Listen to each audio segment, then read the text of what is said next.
Mahomes swings it. It's there! Hardman! Jackpot! Kansas City! Ready, down! Put. Hello? You play to win the game. I don't want winners. I want people that want to win.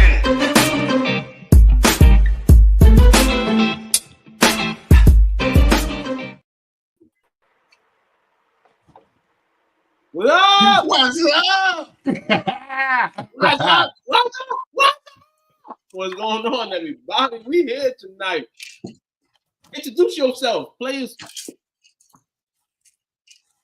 Will still eating. Jake still driving. You and I ready to rock and roll. Yes, sir. We here. I'm here. I'm fucking with y'all. He's here, man. Chili Will in the building. Jake driving. You know, we was just jaking a few moments ago, but now we unjaking. Coach in the building. Met in the building. The parlay team's in the building. We're just missing one leg. He's void tonight, which is Dale.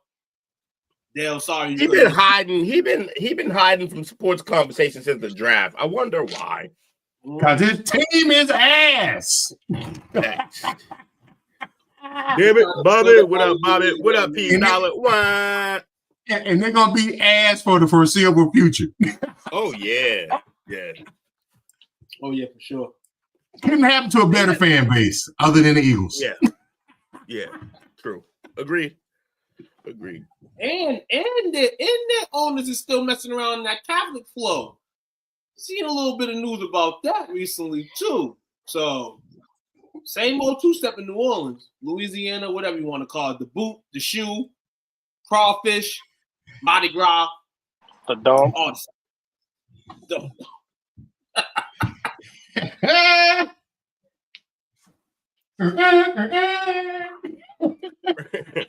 We'll play my music. But how y'all day been so far? Whatever. Another day. Another day. Everything was good to the end of the work day, but I'm off now, so I don't care. Sorry. I didn't come here to be attacked. Well, then why did you? Because that's all we do here, Bobby. You know this. I've been to a lot of work. I just been working and setting up stuff at work all week, man. Bobby, tomorrow's the last day of the work week, so I'm excited for it. Are you off on Fridays? I'm off on this Friday. Okay. This Friday. Like, two got the gig. I wish I had to get Fridays off. Listen here. We'll be motion. We'll be in real motion, man. Though that we always in motion, man. Caps are up 3-0, can advance with a win. Absolutely. Caps will win tonight. 2 goals early. I don't know what the score is now, but they definitely should still be up. Will, what we talking about before we entered here?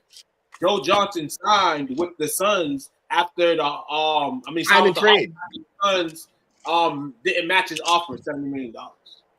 Yeah. So they did a sign and trade. They got Boris Diaw and 2 first-round picks. I don't know who they spent them on, but I assume one of them probably Amari, maybe. What we talking about? It's his throwback. It's his old because the game I'm watching the Warriors game, and in between halftime they showed like today in history in the NBA, and one of them was the Kobe shot where he they had like a jump ball, he got it, came down, got to the foul line, hit the buzzer beater over Boris Diaw and Rajah Bell. And I was like, oh, that's crazy. And then we started talking about that team, the Suns team. And I was like, yo, that team was stacked. Imagine if they had kept Joe Johnson, and I wonder why they didn't keep Joe Johnson. Well, it turns out they didn't want to pay him. So they signed and traded him. Will says we're talking old school, like Coach wasn't 30 when that happened. Yeah, still old school. Didn't have Is that your jam for the night? That is my jam for the night. Terrible. Motherfucker. Just because you barely got to see that game because you were like fucking 4 doesn't mean nothing. All right, what we doing? What we doing tonight? I got it out early. I'm happy. Yeah, real early. Kind of caught me off guard. Name of that tech tape. Yeah, I'm gonna let me warm up a little bit before you start blasting. Nah. Said I got it out early. That's what she said, huh? Yeah, that's what I was thinking too. But I'm like, hold on, what? Do I have a stroke and we going back in time in this bitch? Yeah, it's crazy. Happy Wednesday, STWF Crazy Family Members. What's up, Chris? Chris in the building. George's finest. You heard me. Oh, I thought it said shut the fuck up. I was like, what is he? He's wilding right now. No, he just said STWF. My brain be ready to go. That's because we expect that. Yeah. What did he just say? What did he say? But yeah, man. So we purposely saved a lot of our football talk from Monday for tonight. So we have something to talk about. And what's more to talk about than the obvious? A little bit in depth on the draft completion that we had last week. Yeah, draft wrap-up show. So we got some grades here.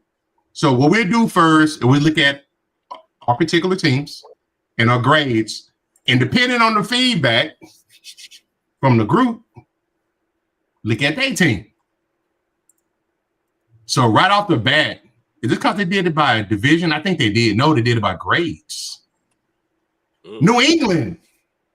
Hey. You got Will Campbell, Travion Henderson, Kyle Williams, Jared Wilson, Craig Woodson, Joshua Farmer, Brandon Swinson, Andreas Borgales, Marcus Bryant, Julian Ashby, long snapper, by the way.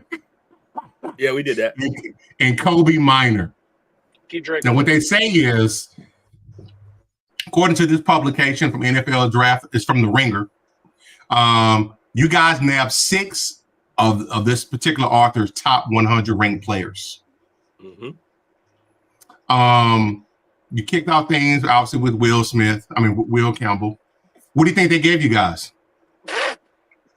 Hey, keep my wife's name out your damn. No, they had to be an A. So let me see. So he's all in all a super solid haul that could help Mike Vrabel right the ship in New England. He gave you an A+. Ooh, he gave us the plus too. I didn't want to be a homer. Which is the highest grade in the draft. You heard? You got killed it. Yeah, let's go. So what are your expectations as far as like the new toys that you got? You got your true running back. It's gonna pound the rock. You got you're putting that line together for your franchise quarterback. You got him a wide receiver. Got some defensive toys. But yeah. Hold on, y'all drafted a kicker too? Boy. Yeah, y'all went all out. We drafted the best kicker. We drafted the best kicker in college last year. Yeah, so a few things. One, it was good to see that this whole draft by our team was like half Belichick, half not. Like the kicker, that's a Belichick move. Fucking the long snapper is the most Belichick shit I've ever seen. They only needed to take him a little higher to make it worse. But then everything else, like the amount of offense they went out and got, which was necessary, we needed. But that Bill would never. Like the first 3 picks would have been defensive players, even if we needed every position on offense. He wouldn't care. But yeah, so I love the draft. I love what we did. And I expectation-wise, I expect to see flashes very early from Henderson because he's going to get snaps. Absolutely. I expect the offensive line, also including the free agent moves we made. There's so many new faces. They're going to have to figure out how to gel pretty quick, but I'm looking for them to look a lot better than we did last. We were the 30th ranked offensive line last year, and I won't be happy with anything below like top 15 this year. I really think that we did that much, and I think a lot. I completely agree with everything Will said. I think the only thing that we need to address on our offensive line now is our left guard because Cole Strange is completely falling into the abyss of I don't know where the hell he's at, but we got a new right tackle. We drafted our left tackle. I think we got the steal of the draft in the 4th round with the kid from Georgia we got. Unbelievable pick. And then Micah Winu, who we had from last year, who was probably the only good part of the line last year because David Andrews went back. So the line's immediately better already. I watched some highlight tape on The wide receiver, what was it? Kyle Williams? Kyle Is that Williams. his name? Yes. Kyle yes. Williams. Highlight tape against the guy that everyone's touting about, Travis Hunter, and he was burning them on routes. It was He ate him, insane. Hunter. So, I mean, I'm excited to see what him, Pop Douglas do together along with Diggs. I'm like, we don't have necessarily like a star-studded wide receiver core, but we got guys that can make stuff happen. That's what I like about it. Yeah, And my whole thing was leading up to talking about Kyle Williams, which is the biggest question mark, but also hope that I have for this team. The only problem that I have is I think, look, he's going to, on most teams, a kid that talented is going to jump up immediately and get playing time. I wonder here, though, because we got Diggs that we're paying. We got Bourne. I don't really, he could lose a spot. That's not really a problem. But we also have a few other young guys, as well as Pop Douglas, who low key is already making that jump that I want out of Williams when he comes in. So they got to find a way to get him on the field. But I think once they do, he's gonna flash. I think he's gonna be really good. He reminds me of Lockett. Pop Douglas took that next step last year, so I'm completely for it. If you're talking about expectations for the season, I've said it since the draft. I'm like, I already thought that possibly this year, even with just the free agent moves, that we could finish second in the division. This solidified it for me. If they gel just like Will said they can, and with Vrabel at the helm, I think we're second in the division by the end of the year, possibly a playoff spot. Fair enough. Nation, man. Foxborough is ready, man. It's gonna be interesting to see what we was doing. What the coach doing. I do absolutely like how they kind of heavied the offense first couple portions rounds of the draft, and then went to typical Patriot type of thing, going to get defenders, cornerbacks, kickers, and all types of stuff, man. So the Patriots are trying to get out this fish tank that they've been in and be along the sea. And be at the sea, man. Hopefully, was all said and done this year. Maybe a playoff spot. We don't know how that AFC East is gonna be anyway. So they definitely they got some type of advantages in a sense this year. Hopefully, I like that. Let's see.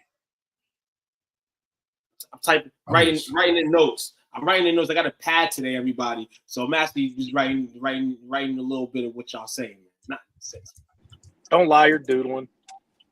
No, I can't draw or doodle for that matter. But listen here, man. Who we up next, right? The Dallas Cowboys, man. We up next on the pod. Yeah, let's see what they gave us. Let's see how far I got to go down on here. Absolutely. Okay, I'm going down a little further. Okay, here we go. Our Cowboys, too, they got a handful of early contributors on the roster. They got what some perceive to be the best guard in Tyler Booker at 12. They got your guy, Donovan Ezeraku. Instant impact. He's wearing number 41, by the way. Dirk out here. Donovan the whiskey. Now with them, they got Tyler Booker, they got Donovan Ezeraku, they got Siobhan Revelle, Jadon Blue, Shamar James, Ajani Cornelius, Jay Toia, Phil Maffa, and Tommy Akinbesto. You got the fucked up name crew in this draft, didn't you? Let's see, they says Revel would have been if he hadn't been for him having the knee injury in the game 3, he would have been a first round pick. He's a top tier, has top tier upside. He's big, long outside corner with ball skills and instincts of coverage. Jadon Blue was the fastest running back in the draft. It gives the Cowboys a home run hitter at that position from anywhere on the field. All in all, a solid haul. What do you think they got to? Or you guys in particular? We got Air, in this case with Dallas, kind of blended it with everything, and it's okay. My wish list wasn't fulfilled. And that's running back. okay. The wide receiver. Yes, and that too is okay. But this is what I've been saying about Dallas. There's a lot of pieces on this team that maybe healthy wise, maybe we can click. So maybe they got some intakes, wide receiver. Maybe we're not done in the free agent market and going to find one. There's still a few left. So we'll see what happens in that case. But kind of went young in some places that we need to, man. We're overstacked at the cornerback position. A lot of people that we gotta debate about keeping or not. And I'm thinking they're on the lines of not keeping these guys too. That's why you bring these young defenders in. And I'm happy with that. Fresh legs, fresh start. We're getting over how's the guys in retirement. You know what I'm saying? Lawrence is gone. So this is new, fairly new coach. So it's different. But some needs were addressed. And this year, hopefully, the biggest need that we have, in my eyes, is a second wide receiver. Hopefully that gets taken care of too. I've been hearing Amari Cooper's name around the air. I don't give A's or B's for drafts. I give C's. So let everybody know. But okay. He does. For Patriots and the Cowboys' sake, I'll give them B's. You know what I'm saying? I give them B's. I get Took's approach on the whole draft thing, but like, bro, you do a podcast. You gotta come up off that. I understand all that. You gotta come up off that, man. Yes, I understand all that. Definitely. But no, he's consistent. He is. That's why I can't be mad at it. But I'm just like, yo, we gotta do something here. We gotta win. Listen here. The first round of the draft is good. I got no legs. If we had an analysis of just the first round, maybe. But y'all want me to cram all this in the 7 rounds and then want me to get you a grade? I feel you. But nah, watching this, like I said to you guys, the last couple of years, in-depth kind of analysis with the draft is something like new to me. And that me saying that is dope because people think they know everything. That's me. And I didn't know a lot about this shit. So it's good for me to hail in and wail in. So for me to give a better grade than a C to 2 teams, 1 team I hate. Fair. You know what, Bobby? Bobby turned me around. He said, I ain't doing that for no money. I ain't actually mad at that. You know what? When we start getting paid, he'll give out some real grades. You heard? I feel like I didn't have to do that, but if you want to go at levels, maybe. But nah. Y'all make me tons of money and hot, man. I rock with y'all, man, but that's this. Will, what would you give them? Cowboys? Yep. I like the picks they made. Like Took always says, and I 100% agree with him. When you get a guy out of BC who's going in the first, usually good. Because they don't send a lot, so they're only sending 1 or 2 that could really go. And it's usually one of the better players from the Northeast. Ain't that where Luke Kuechly came from? Kuechly came from there. Matt Ryan came from there. What's young bro's name with the Ravens right now? I always forget his name, even though I love him. Zay Flowers. Is it Zay Flowers? No, not Flowers. Yep, Zay Flowers. Yep. Oh, Zay Flowers. He good. Back in the day, you had Willie Green come out when around the same time as Matt Ryan. So a few offensive linemen, I believe, as well. Whenever we send one, they're usually just the one though. It's like 1 or 2 maybe, but they'll be good. Yep. Justin Pugh, yep. So yeah. We always can randomly get one. So when you get one that is even valued at first level talent, he's gonna ball because he's had a whole team on his back for the last 3-4 years. They said that he probably out of all of the edge rushers has the most complete package right out of the box. Because he can run stop a little bit. Like he's decent at run stopping. His motor is crazy. His bend is insane too. I was gonna have to ask you about that. You know the bend on the edge a little better than I do in terms of like what to look for. But yeah, if they're coming around the edge and their hand is either on the ground or that far off the ground, that lineman can't get down there. So he's just going underneath that block. Right. And he's not losing any speed. Right. Yeah. That's like when the super bikes they turn and they whole knee scraping the ground. Yeah. Exactly. Exactly. So yeah. Everything I've seen out of the kid is just he's hungry on the field too. You don't see him take plays off. He just goes. Maybe he can be that opposite that we've needed. Now, don't get me wrong. Tank was good. DeMarcus Lawrence was probably the best run-stopping defensive end in the league. I'll give him that. But as far as generating constant pressure from that side, he wasn't doing that. That's why they can double and triple team Micah, because there was no other pressure coming from anywhere else. Right. Now, The defensive tackle. I'm sorry. I thought you were finishing up. No, Did you get a defensive tackle? Yes, they got the kid from UCLA. And they got 2 in this draft. So you add those 2 in terms of depth to what? Like, I think Mozzie can come around eventually. I think they fucked up with Mozzie the first year when it made him lose weight for whatever reason. For what? He's there to be huge. Let him be huge.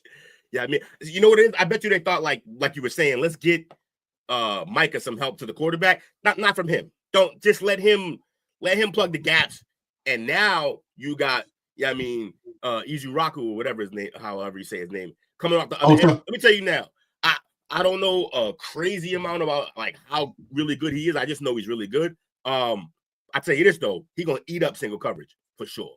So if you over there doubling Micah and Mozzie and them doing what they're supposed to do in the middle, that man gonna have a nice little run. He's gonna get paid playing next to Micah. Yeah. So I think it's a great pick for y'all. And you got the running back. I thought that was a pick that you needed to go out and address. You went lower than we expected. Yeah, you did. We got Thunder and Lightning. Who's the Thunder? Thunder is the Phil Maffa from Clemson. Maffa, okay. The Clemson kid. Yeah, he's a horse. That's true. And it's crazy. Blue's fast as hell. It's gonna come. The opportunity is gonna come for one of those guys to play early. Oh, they're both gonna play a lot. Y'all ain't got no fucking backs. Yeah, they're saying now that the guys that they picked up in free agency already may not make the team now. Dude's shorter than both of us, too. Yo, Deuce number 1 in the depth shot before these guys were drafted.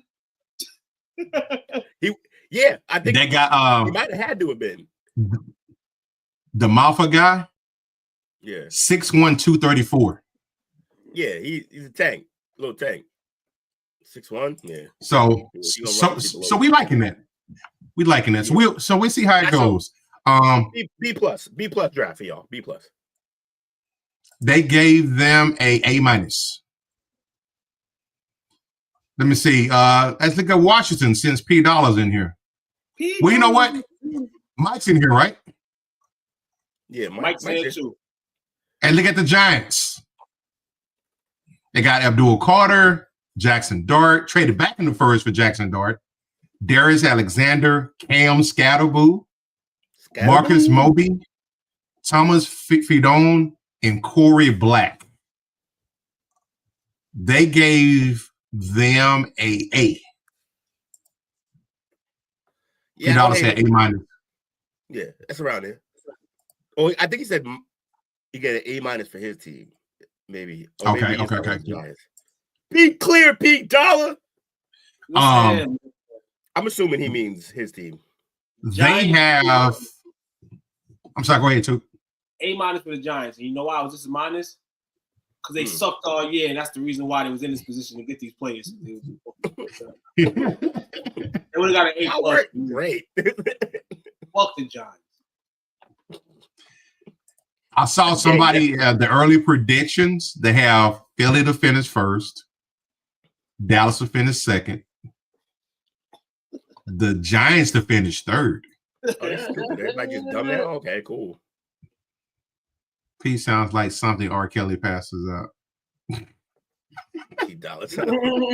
He give out P Dollar certificates. Come to the next oil party.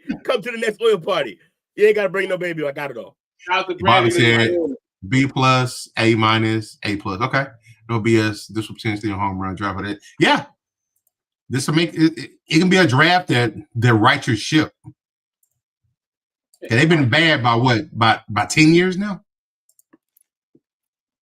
I think it's so key for my team that we had a A+ level draft right after the year we drafted a quarterback. Usually your A+ draft is the year you draft a quarterback. But ours comes the next year, and I think that's going to be huge for Drake May's progression. Washington finishing last? Somebody said that? That's crazy. They might finish second. They got Diva Samuel now, man. Might mess up the team. I know you're gonna Diva Samuel? Is that what you call him? But nah, I mean, I wouldn't bet on the Commanders being last in the division at all. I think they see some type of downgrade, but not fourth place in the division. Better than Giants are better than them? No. Everything No, other Mike. than that, I agree with. No, Mike. Your GM set you back almost a decade by paying him. Paid the wrong guy. Yeah. They had no business paying him. The first 4 years, cool, he sucks, but Daniel couldn't deny the check. I wasn't denying the check. The Giants messed that all up. The Giants knew damn well not to pay him that much money, and they did. he said third year in a row, team drafted an edge rusher and a QB in the first round. Yeah, those are two of the most important positions in football. It's starting to make sense. People are catching on to that. He said we might win the division. I wouldn't be shocked because I think the Eagles, something has to come back down for the Eagles, no? Or they're just going to dynasty this shit. Texans, Vikings, Giants. We gonna see, Mike. He put talent last. That's wrecked. Hey, I think we're gonna surprise some people this year. We ain't got the drama in the locker room no more. I said that last year before it came out, that it was just something that just wasn't clicking. And now we see it was the division between the old heads and the young guys. And the old head leader was tanking. He's gone now. got new leader now. Real quick before we go to Washington, Seattle had a good draft too. I didn't realize it. Yeah, they got a steal. They got them late. Now they did get the guard from North Dakota State. We'll see. Gray Zabel. Okay. They got your guy. Well, that's only because North Dakota State hadn't been dominating in Division II like they had in the past. Yeah, it's true. And that's the same school Trey Lance came from. I know. He also didn't play football for like 2 years before he got there. COVID messed him up bad. So did they also got Nick Emirari. Yeah, I love him. He was the star at the combine. Elijah Arroyo. They got Jalen Milroe. They got the guy that I wish we'd have got. They got Torrey Horton. Yeah. They got Damian Martinez. Martinez, the running back. Yep. From the U, correct? Yep. Yeah. They had a pretty good draft. They gave them an A. Also, they had a better draft than a team in their standing typically has, because they're a good team. Like they're not an awful team. They just had some things to fix. Yeah, it's gonna be fast. Imagine losing Lockett and trading DK, but then your offense still might be okay. Because they went out and got, I think Horton's gonna be a guy. Jackson Smith and Jigba gonna take a jump this year. And they went and got Cup to help out.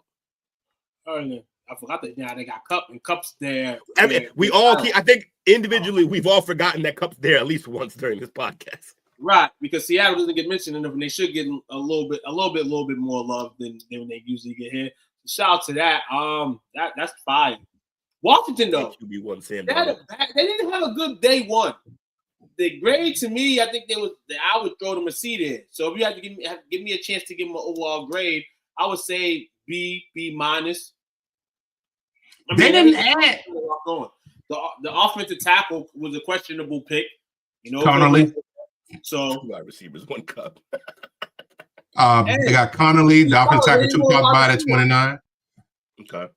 They got Trey Amos. I think that was a good pick from Ole Miss. They got Jalen Lane, wide receiver from Virginia. Kane Madrana, linebacker from UCLA. And Ja'Cory Krosky Merritt, running back from Arizona. They gave him a B.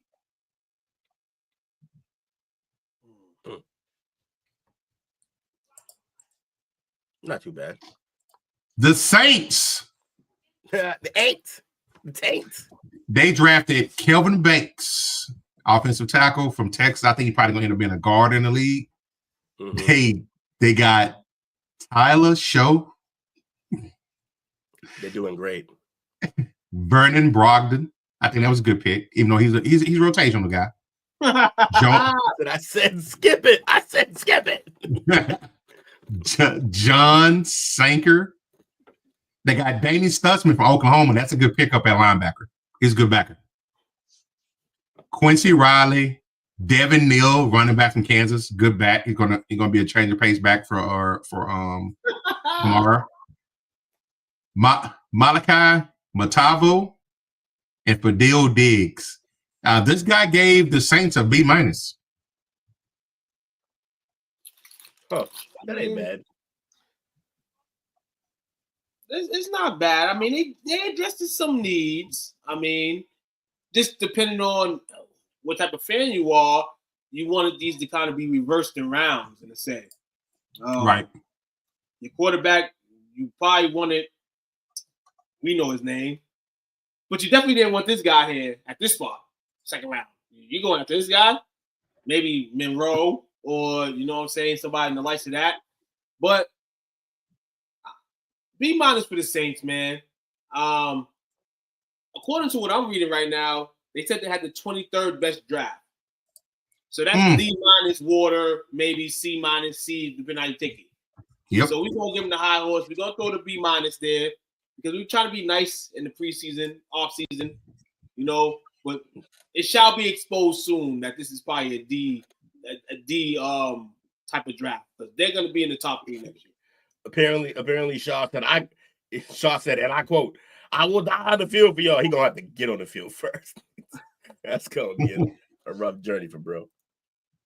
In an old age. Now, to look at the second part, so we talked about the draft, the free agent tracker. I'm sorry, undrafted free agent tracker, rather. Where's your Oh, they got this one in alphabetical order. No, they're just playing games on that website, huh? Yeah, they are. So for your Patriots, Will, the undrafted free agents that you guys got, you got quarterback Ben Woolrich from Louisiana, linebacker Lan Larison from UC Davis. Is that the guy you shared with us today? I don't think so. Maybe. Okay. Sounds something Jake. Running back from UC Davis, the one that they were comparing to Christian McCaffrey. Oh, I did share that. I just lied to you. That was me. Out here lying. I saw you had posted it on your page. Yeah. My man Shiloh. They said. Huh? They say what would you say, Took? And I said my man Shiloh went to Tampa. You heard? Yeah, I saw that. And fired his daddy as his agent. Y'all got 3 more wide receivers. You got wide receiver from Memphis, Eastern Washington, South Alabama, smaller schools, FBS schools. Mm-hmm. Couple of tight ends, some linemen. Not bad though. I think they're going to, it would be interesting if they have some impact just because, they got to make the team first, but also I'm getting, like I said, I'm getting some Belichickian vibes from Vrabel, but he's not full Belichick yet. In terms of, obviously, he's not as good yet, but I'm saying the way he's going about things, like he's looking at smaller schools. Not everybody does that. He's willing to take chances on guys who he thinks will fit what he's trying to do, despite where they're from. It should be fun. I want to see the white boy running back though. We got a unicorn. I love those.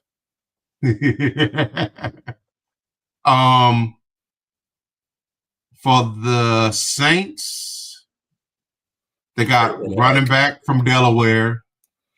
You got a couple of wide receivers. I don't see any big names that jump out on me. New Orleans. What you expect? Doesn't have a 12-year-old girlfriend, so not just like Bill. Shut up, Bobby.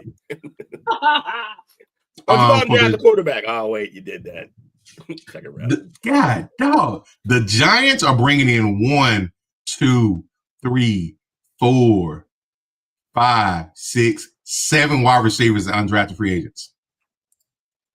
But they had the only wide receiver room almost, if not as bad as ours. Like they had Slayton do it. Neighbors is the guy, but other than that, it got rough. I did like Wandale and Slayton, but they're too inconsistent. They needed to make a change. I thought their name looked familiar. Y'all did one of the wide receivers that the Giants is bringing in is Jordan Bly from Gardner Webb. Jordan Bly, Dre Bly kid. Yep. Dre Bly kid. That's Yep. old. Makes you feel old, doesn't it? I'm old. Go ahead. He runs a 4.340. Oh, he's fast. Huh? He's definitely fast. Free agent beast Xavier Respicero to the Titans. I can't believe he wasn't drafted. He went to the Titans. They got restricted. Yeah, he didn't get drafted. He ran like a That 40 time killed him. Like a 6-second 40 for a receiver. Yeah, that 40 time killed him. They already had questions about his size. But he ran that bad 40 time. Yeah. I think he did that on purpose. I think he knows he's gonna be in Tennessee, man. Probably gonna get some tick if he's able to do everything else now. Yeah, that sounds crazy. If we're talking about him being talented, he fucking blew his 40. He's something that he. But here's the thing. His line sounds crazy too. Because if he ran a 4.2, he was still going like 5th round. So like he wouldn't fuck up his bag that bad. So he just went. Damn, you said he ran a 6. He just can't run. He just can't run. But he gets open though. It don't make no sense. He know how to run routes. He gets open. So I think he's gonna be good. I was shocked he didn't get drafted too. No bullshit. What was the guy that Bobby's talking about? David Walker. He got drafted, I'm assuming, right? Well, he said any wide receiver. Mike said any wide receiver who sets an all-time record at the U deserves to be drafted. That's fair. Although I would say, though, hard for the U receivers to set records because there's always like 4 of them on that team, the good teams. So no one guy gets fed the rock, but he should have helped them. Southern Arkansas? And Central Arkansas at one point. He's Wait, outside linebacker now for the Tampa Bay Bucks. Okay. 4th round this year. Tampa Bay, they picked up Jake Majors. I like that. Titans said they will resign Restrepo as soon as he's done running his 40. That's when he's going to get signed. That's great. And he's the only wide receiver that they signed, too. For undrafted. You talking about Titans still? Mm-hmm. Oh, yeah. You know what they're doing. They need help there at receiver. He going to make we talked about the Giants. I gotta go. Let's say alphabetical order. Talk about the Patriots. Took our Cowboys. That shit way back up here. I'm looking at that, man. I like it. I like the first couple names. Trayshawn Holden. I think that might be a steal. They say he kind of went undrafted. That's the guy that spit in the guy's face last year. Oh, that'll do it. But his wide receiver coach is now the wide receiver coach for Dallas. So he probably vouched for him. So the guy who couldn't control him now has to control him. All right. That sounds good. What could go wrong, coach? That's what's in that case, dog. Yeah. Drafted to a classy organization. We'll spit on people. And then I think he makes the team, though. And then Josh Kelly, wide receiver from Texas Tech. He's probably gonna be a practice squad guy. He's kind of rough and raw around the edges. Good sized guy, but he's not really polished as a route runner. He relies mostly off of athletic ability. You can't do that unless you're freaking nature in the NFL. Yeah, quick feet. Yeah, everybody ain't weak. Yeah, you got a Randy Moss. We got a couple tight ends we brought in. Waldo Mayweather from Auburn, tight end, and Tyler Neville, tight end from Virginia. And you said you're confident in Ferg, but I think Dallas isn't, in a sense. Because I wasn't that much. Even he had productive usage and things like that. Got banged up last year. But I'm still in my mind like we're not settled at that position. So maybe one of these guys tries hard enough to make the roster behind him. I think he did himself a disservice by coming back early last year. Yeah. Because he knows that spot. He in his mind, he probably knows that spot is for taking, probably. Yeah. He's not solidified. He's still on a rookie contract. So was third year going to his fourth year now. Yeah. He ain't Jason Witten, so it ain't his. Okay, so definitely get the draft. Yeah.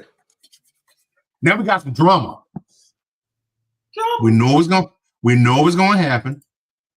But the Ravens drafted a kicker, Tyler Loop from Arizona. Yeah, it's over. Because my guy, only because he's a Longhorn. I would not keep saying that publicly. He's under investigation for is it SA, I think? Bunch of SA shit. Yeah. ASA. Kind of sounded like Deshaun, right? It's getting bad for him, yeah. Yeah. They're coming out So, for work. He's probably about to retire. Jesus Christ. Yeah, he's done. Not to mention, I don't know if it was because of the drama that was going on or about to go on. He wasn't as good last year. He started to decline. He looked average. He did. He looked like he had some shit weighing on him, and he did. And barely average. He did. Now we know. It's like that shit was weighing on his heart heavy. Listen here, he didn't have his fix. That's why he couldn't get a massage during the game. Some of these guys really need it. It's crazy. After every That's how the creatures are habit. That's why I'm a supporter of prostitution, man. Just sanction it. Get them a union. Go to Vegas. They already got one. Help you. That's what I'm saying. Vegas should be the best team in the league. It's sanctioned, free. I mean, not free. It's sanctioned. Like, I mean, you good. Everybody in the clear. Go get your tug. Then go play a game. Having someone get your rubbing tug. Mm-hmm. Can cause a mental break. Having someone move your kicking teeth can cause a mental breakdown. Yeah, but wasn't that him? Him and who was it that got into it with it was one of the games last year, right? Yeah, they were having a little battle over the tea, and then he was melting down about the shit. And he had all that shit in the background, all the background noise. Yeah, he was getting mad. He couldn't handle it because he knew his life was about to blow up. He might go to jail. You going to jail now? Uppercut. You know you're guilty of shit. Everything that starts happening wrong. It was actually Kansas City quarterback Patrick Mahomes and Travis Kelce.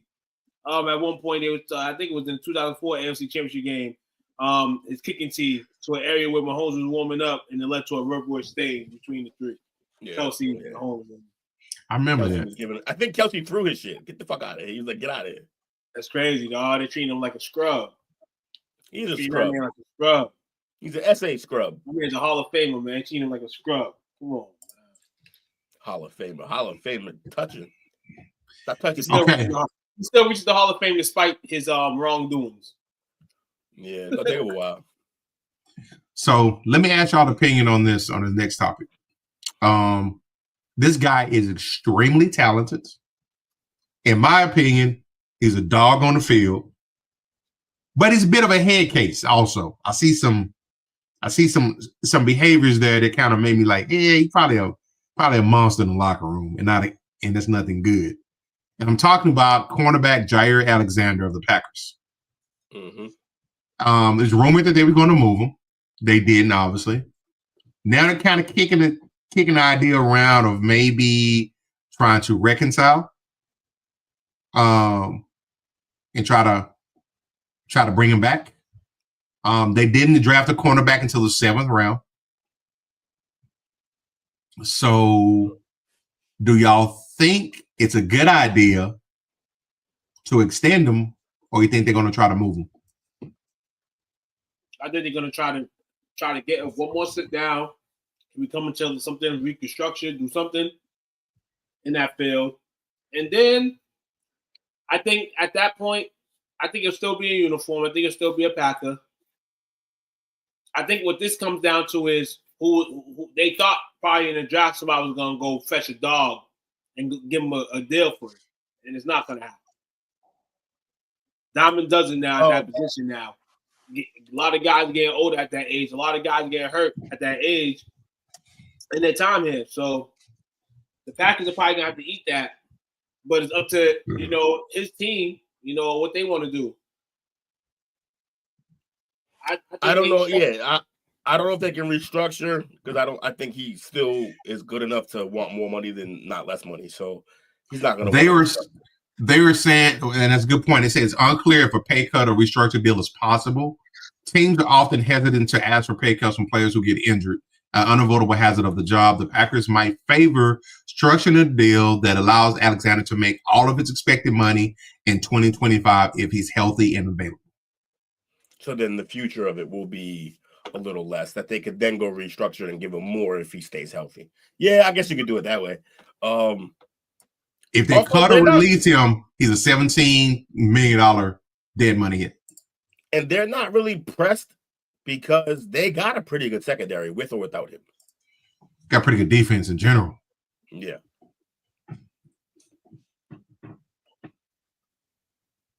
He said, Mike said if he plays and Green Bay is good, they'll resign him. If he plays and they're bad, yeah, he gets traded. He gets traded during the season. Actually, that mid-season trade.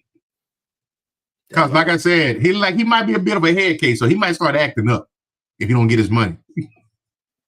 Yeah. Somebody got to tell him, like, yo, you can act up all you want, but you ain't been playing. You've been hurt, bro. You can't really. Was he played maybe a total of 20, 25 games in the last 3 years? Yeah, which is not ideal. You got to be on the field to get that money, no matter how good you are. Teak, would you trade him? Take him as a trade? Teak. It's a good word. You're in a situation you don't want to start all the way new if you're gonna get rid of one of the guys that we got. So yeah, I would bring somebody like him in there that got the experience, something new. But he's a veteran, but he's experienced. A little new season. I wouldn't mind that. I think we mentioned this a couple times. We still got plenty of money, so I'm pretty sure. So I'll trade a fifth rounder for him and sign him. I don't care. Yep, I would too. Okay, you're not. After we just talked about how he doesn't play and he got an attitude problem, we're like, sign him up. He got talent to make you do that. Yep. Okay. Took, this one's for you. It was a leak that came out that George Pickens was available, and he was linked to have been traded to Dallas. There's still some interest there, so it's not out of the question. Would you take him on your team that you cheer for? From one head case to another. I'm a headache. So for me to say maybe not because he's a headache is fucking crazy. That's not a good thing. You gotta go back. That would be a fucking solid ass piece. But he has to know his role in a sense. I mean, he can fucking have major production here, but he has to have a mind frame that he has to kind of dumb it down a little bit. I would take him, but I would just have to hope that nothing goes crazy on the football field. Because if I can name one player in the NFL that, if need be, his hands will probably start swinging, it's this guy right here. He gets into so much stuff, man, on the field. Yeah, he does. It'll be interesting if they did shuffle him, and I think that's why I think they're leaving it open to try to get an experienced guy. That cheap asses ain't trying to really spend no money, so be interesting. But I mean, is the price too steep, or is Pittsburgh willing to just let him go? Well, the fact that he gonna have to get signed soon, and the fact that they're already trying to move on, and they got DK, he gonna go for cheap next year. They didn't pick up his 5th-year option, so next year he's a free agent. He's on straight. Yep, he's a UFA next year. But this year he's a $4.1 million hit.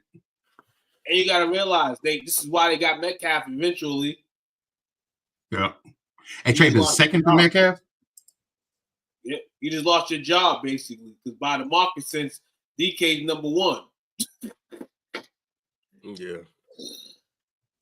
So yeah, Maybe trade I him. like I don't him give a on shit. another team. Maybe I liked him up on another He team. can come here. We'll pay him. He can come here. He can come here and annoy Drake May. I don't care. He's that good. Took, if you had the choice, these are the 4 receivers that are tied to Dallas: Pickens, Keenan Allen, Nelson Aguilar, and it was one more. Oh, Amari Cooper. Who you take? Yeah. I would take my heart says Amari. Young guy, you gotta pay him. I would say Amari Because of familiarity. But my mind, and I don't care how old of a bum he is, but then he kind of ultimately Brandon Cooks, Keenan Allen. Just because Keenan Allen has always been one of my guys. Like Brandon was never one of my guys. I could probably expect Keenan, and I think Keenan will have more than fucking 2 good games. Yeah. But he has to stay on the field. And Cooks missed he missed by what, 6 games last year? Yeah. So, and Keenan actually played football last year. It wasn't that Bears team was just all fucking crumbled. Surprisingly. Yeah, unless you're truly terrified that he'll melt down, like Pickens is the only answer here. He's far and out the best of the 4. But yeah, I would take my chance with him. The only thing that worries me, I care about the attitude. The only thing that worries me is you gotta pay him. So they're probably going now, unless you can trade because he's such a headache there, you trade 4th, 5th round for him. Then I can see that happening. But I think Friday is when the compensatory picks for next year come out, I think, or something like that. Mm-hmm. So they may be waiting to see what compensatory picks they're going to have. I don't think they're going to have too much this year. They signed some people. It's 1-year deals. So it might not be as many as they had in the past. But I think it would be real nice, though. And probably give, other than when Cooper first got there, I think Pickens and CeeDee will probably give him the best receiving core he's had since he's been there. Yeah. Because Cooper was there with what? Was he there with Terrence Williams then? And Pickens doesn't require him to be too accurate. Who was there?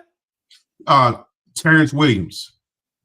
Yeah, was Terrence Williams there only with Romo?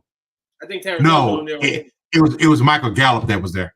Michael Gallup that was there. Michael and then a young CeeDee. Yeah.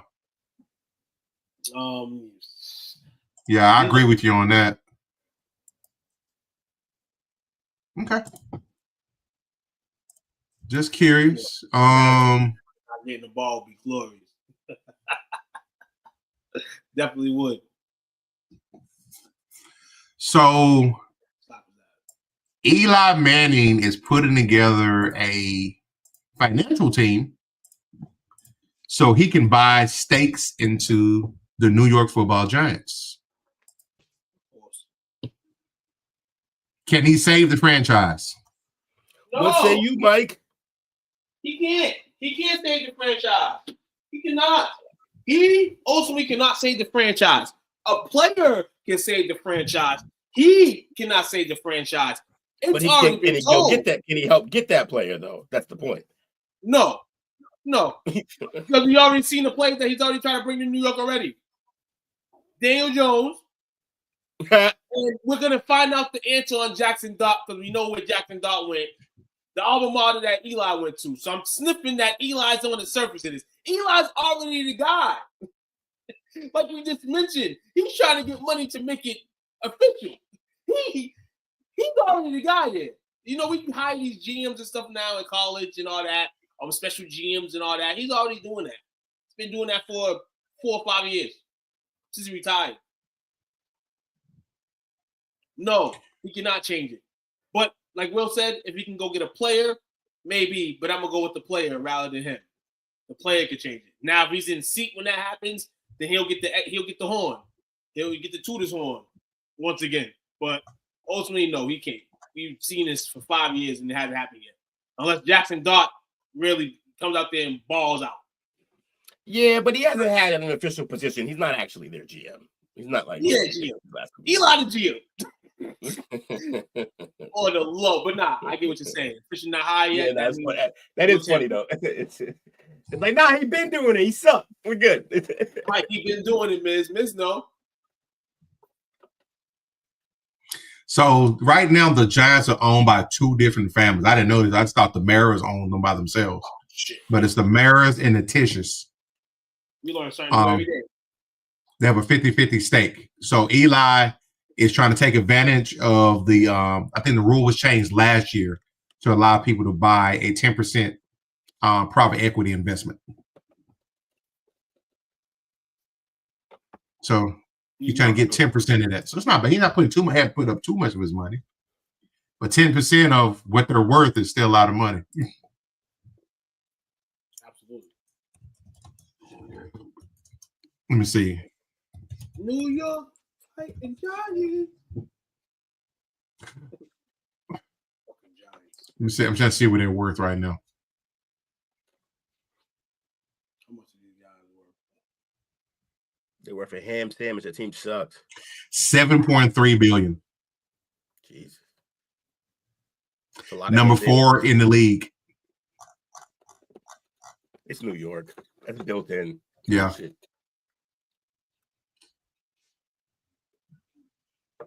$112 million at the gate, $316 million in player expenses, 6% in debt.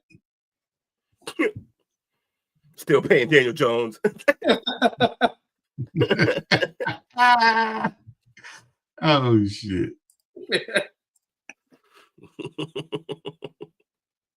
Also, so Mike likes the idea of bringing him in, huh? Yeah, Mike likes it. The best Giant, bringing in Chad Powers. The best Giant ever. He the best Giant after Lawrence Taylor. He the best Giant ever. Of course, he won. Yeah. Really? Yeah. And what Mike thinks.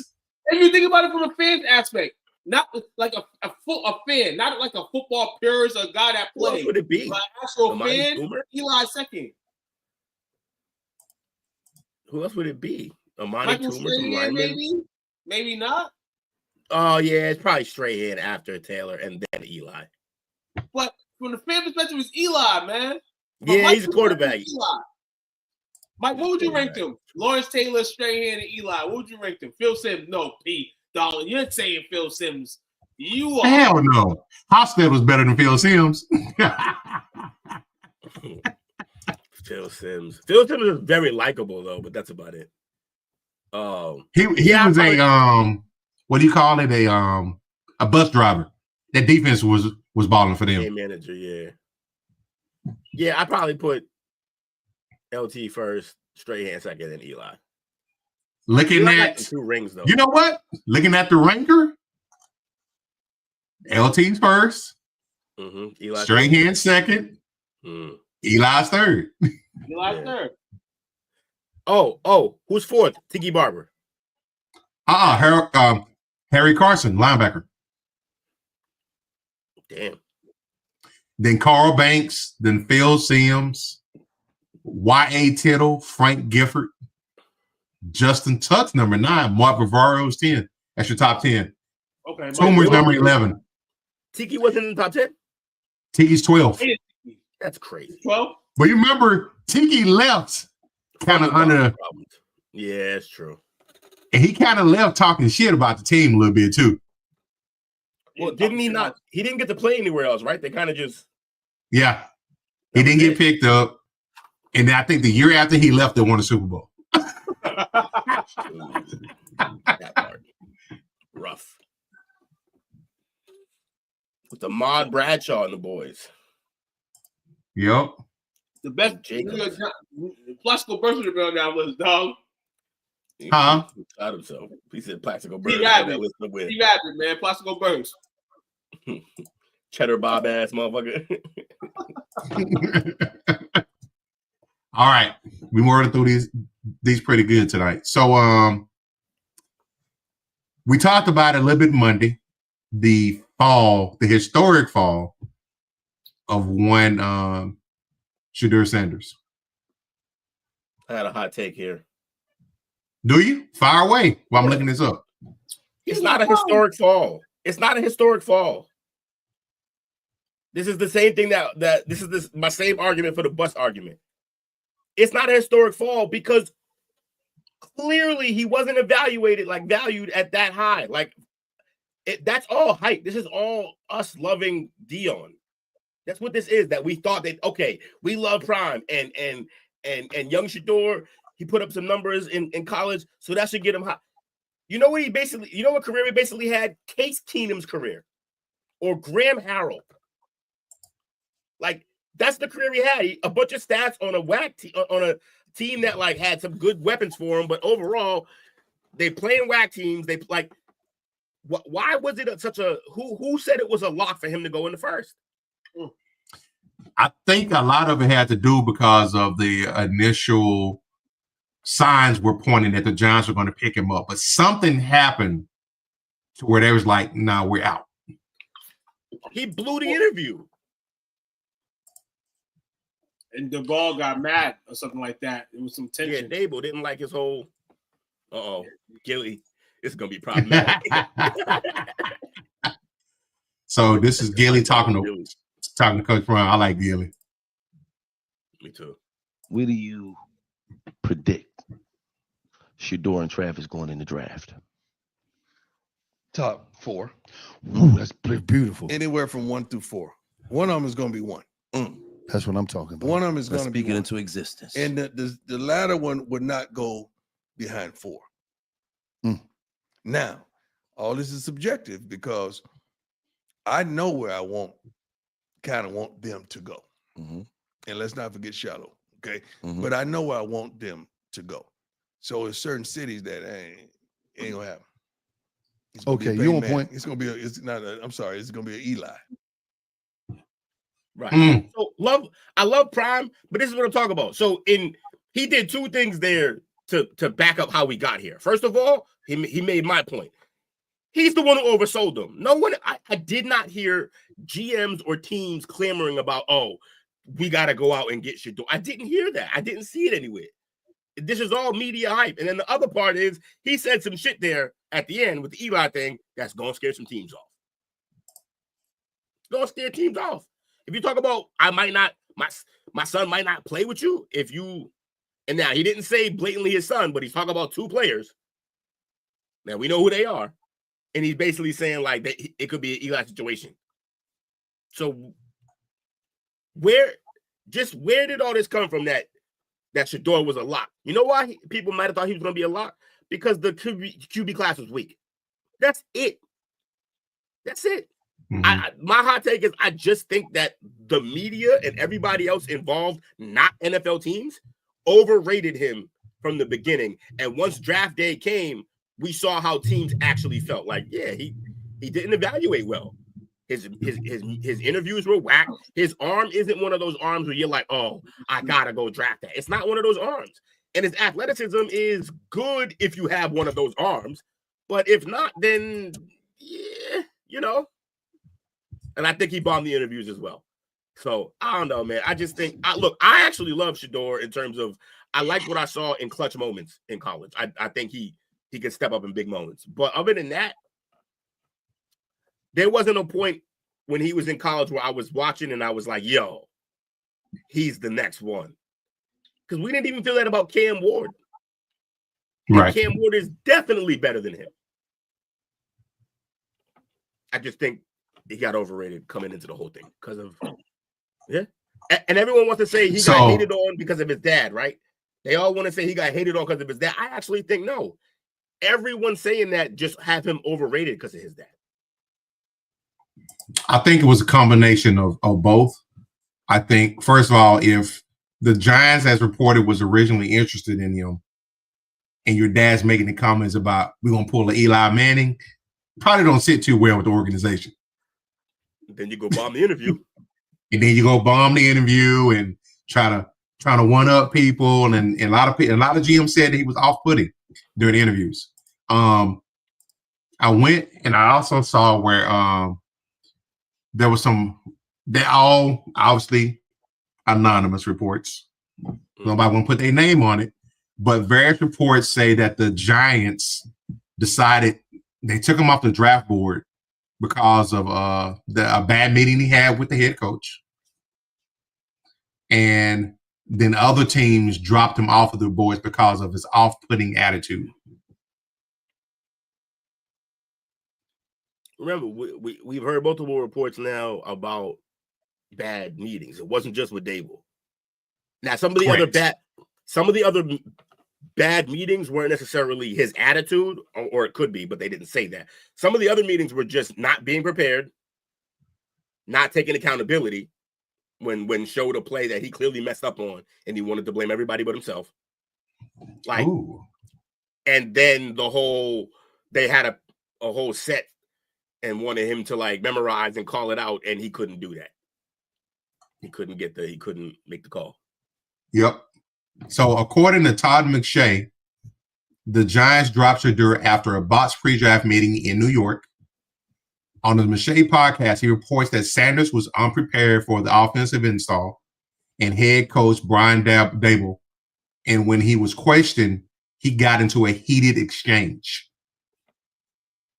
That's the first time I've heard that part. Crazy. Look, Dable's a maniac. Go ahead, my fault. Yeah. He said that Shedeur didn't have a great interview with Dable in the private visit. An install package came in. Preparation wasn't there for it. Got called out for it. Didn't like it. Brian didn't appreciate him not liking it. So you got to think, this is a guy that we all had said we were surprised he didn't get fired this past year. Mm-hmm. So you got another quarterback, franchise quarterback, high draft pick, and he's not prepared for the biggest interview of his professional life. With a guy who's on the hot seat? With a guy I wouldn't want to do that either. Yeah. And not just on the hot seat. Dable's a hot head himself. Like Dable, yeah, he gets to he gets to 100 real quick. He got his own issues. So this is the exact opposite of the type of quarterback you can put with him. You to be Dable's quarterback, you got to have thick skin. Like Shedeur does not. No, because he's been coached by his dad his whole life. Right. And after every tough lesson dad teaches him, he hugs him and they go off for ice cream. Like, that's the problem. He hasn't. No, sometimes you need the coach to yell at you, curse you out, and then goodbye, go home. I'll see you tomorrow. Like, that's. I'm hoping this incites him to be the best professional quarterback that he can be. And we're looking back on this 5, 6, 7 years from now and talk about, hey, you remember Shedeur win the 5th round, now he's balling out. Mm-hmm. It could be a great. I hope that's the case. Yeah, man. Dude, you're not buying it. That's what you calls the line at. We talked about how he is as a football player, interview calls and all that, but we gotta remember, man, this is the NFL, man, and yes, his interviews and all that stuff matter. They could drop you down. But we knew that there were probably about 3, maybe 4 teams that could use a quarterback. Right. Whatever he did messed them up with all this stuff, a.k.a. He picked one of them out for sure. NFL knew what they was doing. The lower he goes, the less money you got to pay him. So now you're humbling his ass. So now he's in a spot where he has to work for every single thing he's got now. There's no guaranteed 4 years with him or an extension or pickup option. He has to literally work his way at a 5th rounder, 6th rounder. He has to work his way up now. All right, look, normally, like with your conspiracy theories, if they're give or take, I don't give you much shit for them. I'm not buying this one, bro. You want to know why? Because what is better for the league than having another Sanders be amazing and drafted high and getting paid well and then going out and balling? It doesn't actually make sense for the league to collude against him. Makes no sense. I'll be real. I'll keep it in sense. Now, Deion was drafted when he was drafted, right? Right. Deion had a appearance for himself, about himself. Ward, Drew, what all that. But one thing Deion didn't do when he was in college, and hey, young boy can do in college now is he's riding around in his cars, and you're seeing him shining rims and got these whatever he got. So did Prime. No. That's my point. Exactly my point. You're riding with me. You're riding with me in a sense. Mm-hmm. So NFL owners, GMs, all that, they see all this. And like I said, the interview process, I'm like, damn, then you get fucked up for that shit and you're an NFL player. But ultimately, that's what matters in the league. everything, the testing, the combines, the interviews with coaches, all that shit matters. And ultimately, the NFL, this dude's over here. There's a wire, too much. And maybe too much for us as a branding. And we know how the NFL wants to brand.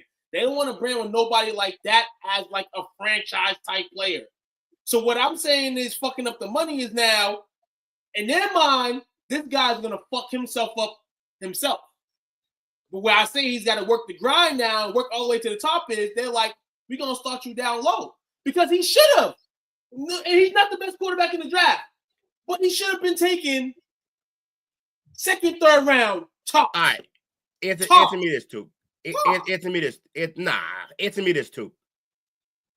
If on an athletic level, just athletically, if on an athletic level he was exactly the athleticism that Anthony Richardson had, where do you think he gets drafted? He's in the mock draft just like he was before this whole thing happened on draft night. He's a first round quarterback.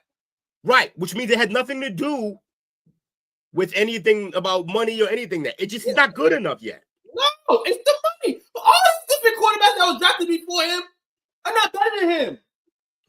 They just better suited. They just better suited for where their money is. No. And these guys might not be there either. Cam Ward is better than him, factually. No, Cam Ward's out the puzzle. Okay. Anybody else? Okay. I got a problem with. All right. Shao isn't better than him.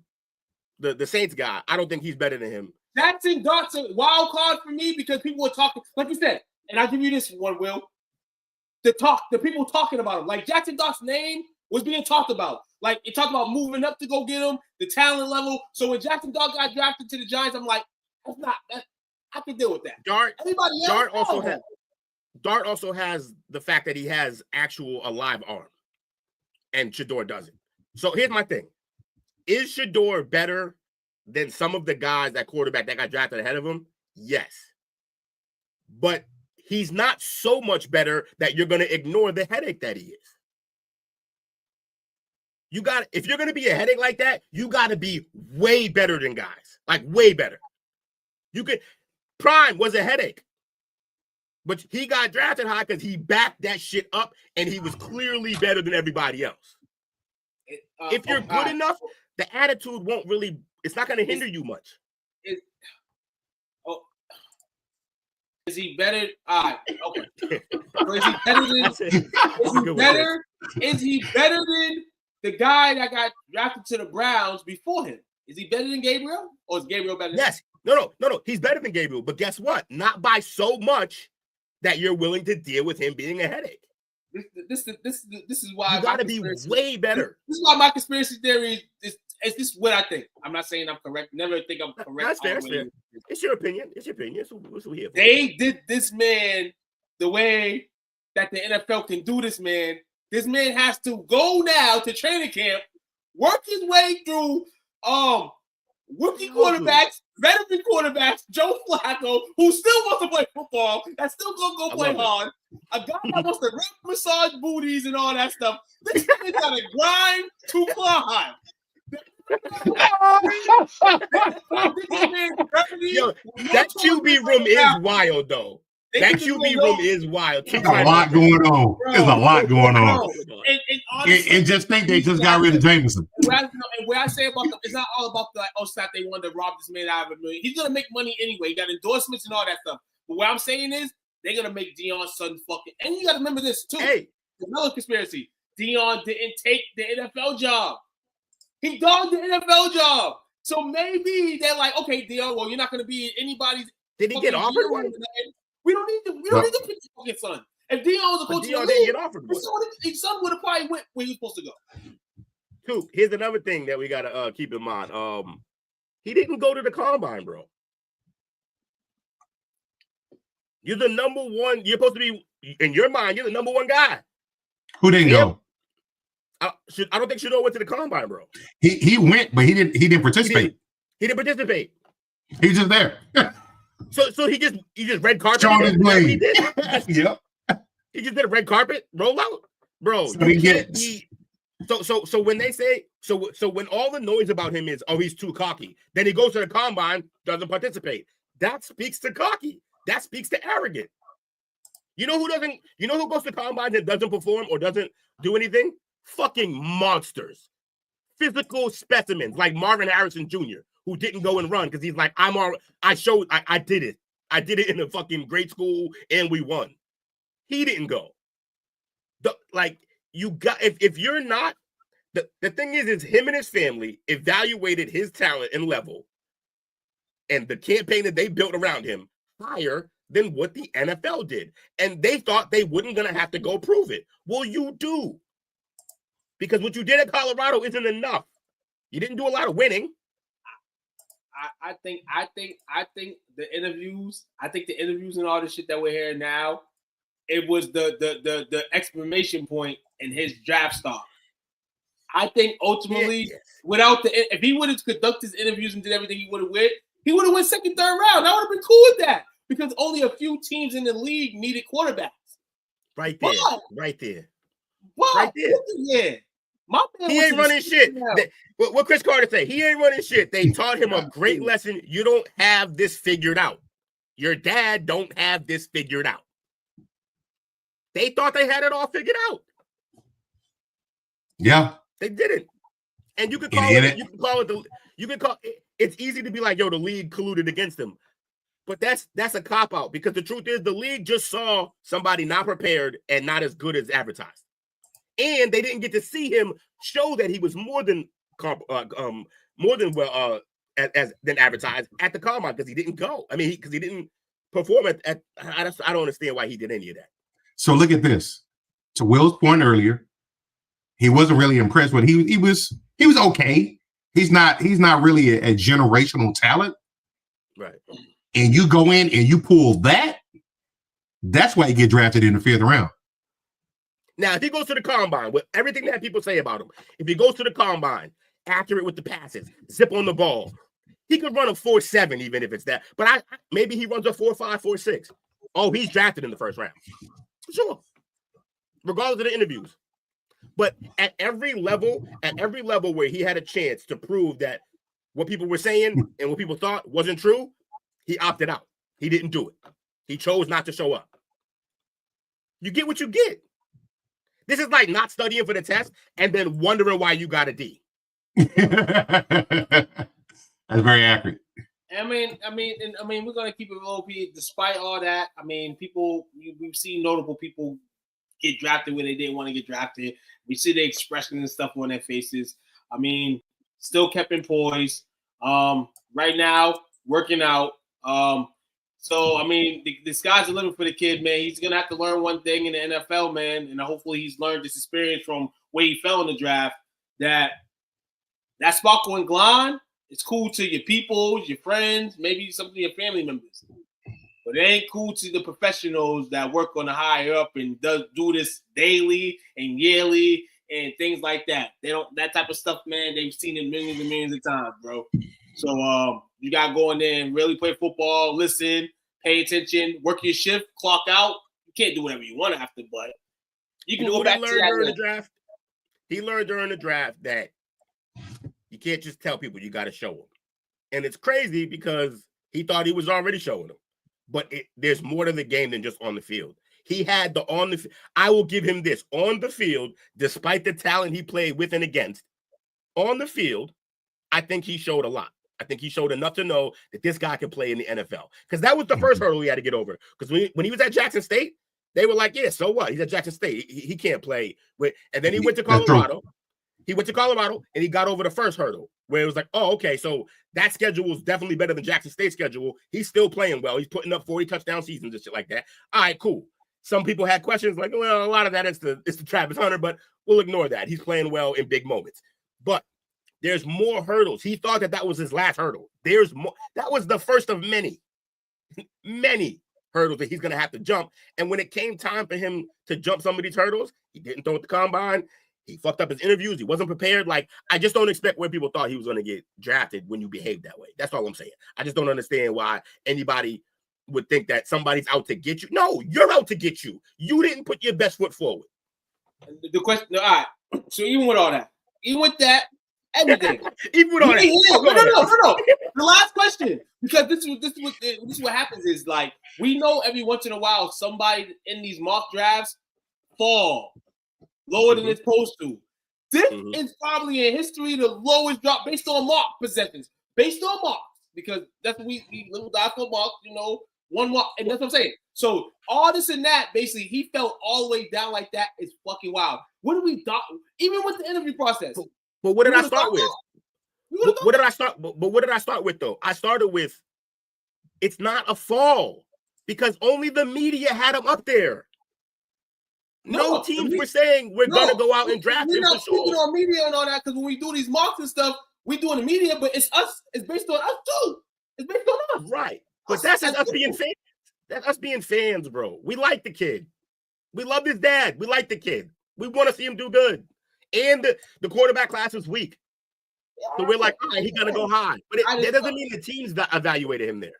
Hey, every mocks for this year, because mocks are not never gonna be dead, but it's just one of those years where somebody drops crazy. But what I say in terms of the mocks and everything from the media to us to everybody, this in my years of living, is the craziest drop ever. Based on the position everybody was thinking about this kid would be because of his father, because of his play, because of his attitude, because of the way he rocks himself when people like him. This is the craziest drop in the history of my history and being born and living in the United States of America. This is the biggest drop. I think Aaron's a bigger drop. I think Aaron was a clearly capable and live arm quarterback who dropped to 21 when he should have probably been the number one pick. That's the biggest drop for me, the Aaron Rodgers one. I don't think guys had him evaluated the way we did. I just don't think teams did. Gotcha. He trained with TB12. He stays in his pocket like Brady. He's also now a low draft pick like Brady. Yep. He's on the TB12 program for sure. From day one, he's on the real program. And I think it'll light a fire under him, or I hope it does. Yeah, no, that's what I'm saying. He's going to be on the grind crazy. He's going to be on the grind. He's going to be on the grind everything. In this next 3.5 years, he just has to focus on staying on the football team. Shit. This is gonna be. I will say this: he might be the only quarterback in history who, once he gets to the team, has to fight for a job with another rookie, a old man who won't leave, and a sex offender who is getting paid entirely too much. This is unprecedented in terms of his quarterback room and what he's going to have to deal with there. I hope the best for him, man. I want to see him throwing to Jerry Jeudy. That's what I want to see. Great combo. I love that. That was a good. That was. It is fire, man. No bull, man. Because this shit doing kept it together. Shout out to me too, man. Hey, it's Deion. Hey, Deion LeBron thought he was LeBron to somebody, but guess what? This is why, man. LeBron is one of one. LeBron's 101. Deion, you the man. You that guy. Shout out to you. But the NFL wasn't doing that. The NFL, one thing they ain't doing is letting nobody overstep them. In the NBA, you can overstep the owner of you the guy in the game, like LeBron. You can overstep Adam Silver. Like, you better put my son in the draft. Your ratings are low. They're going to be low now. Deion couldn't do that with his son. So it's definitely interesting talk, man. I love that we talked about this after everybody else talked about it. That's what first off. Because I didn't really want to dig into this story early. Because everybody has their crazy thoughts and but these were all flat standing thoughts, what I'm saying, from all sides of the pillar, what I'm saying? But hey, Deion, 3.5, baby. Also, what up, B? Your time's ticking, dog. To the show, bro. Shout out to him.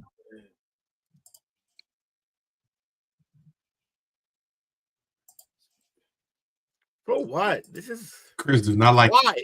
He does not like LeBron. Yeah, but he's just one of those guys who's just doing it for the sake of doing it. When you know where Jordan was at this age, golfing. I don't want to hear this shit. LeBron's doing unprecedented shit at this age.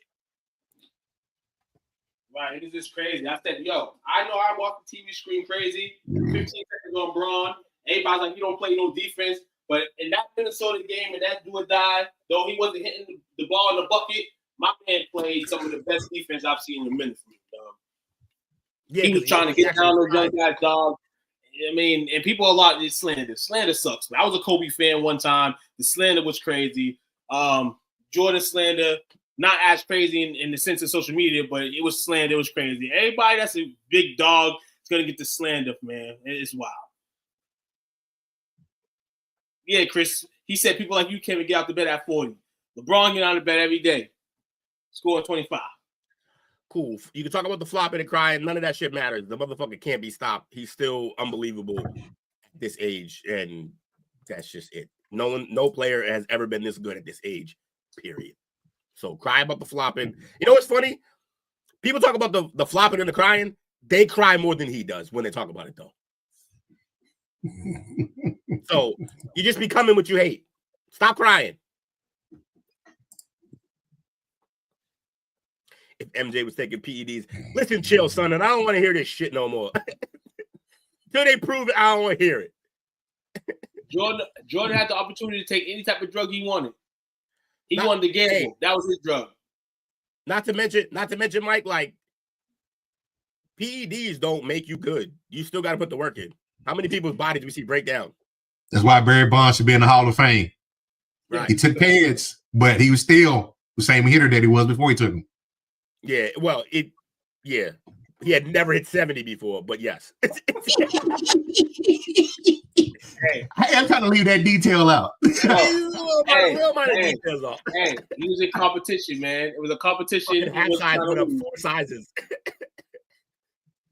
Hold on. If LeBron James so good, then he don't need more players to come to. What more players came to the Lakers? It was an add and subtract situation. It was an add and subtract situation. Got rid of one guy, got another guy. Also, who said it? Don't need great player. What great player wins without other great players? This is a fallacy that people go on about. See, the whole Jordan LeBron debate has made LeBron fans dumb.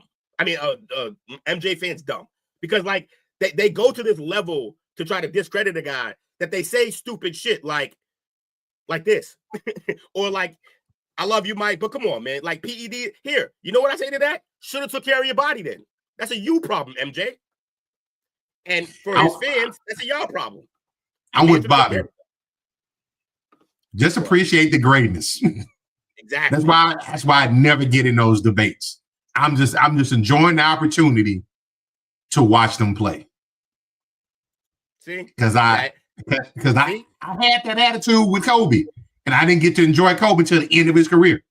Now, what did I just say? They cry more than the guy they're talking about. So look what just happened. He can't handle me telling him he's wrong, and this is where he goes.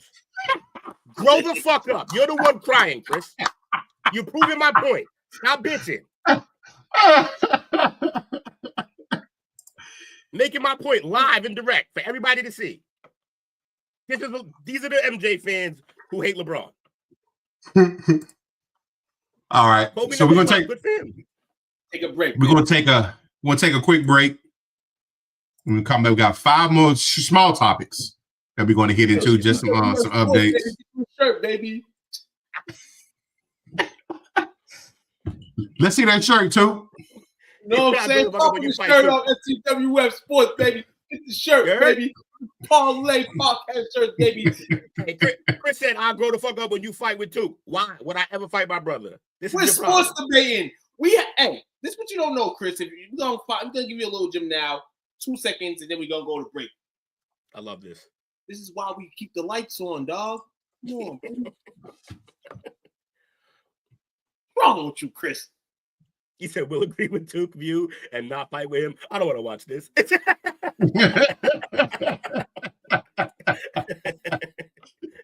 find it back around, Chris. You just figure it out, though, bro.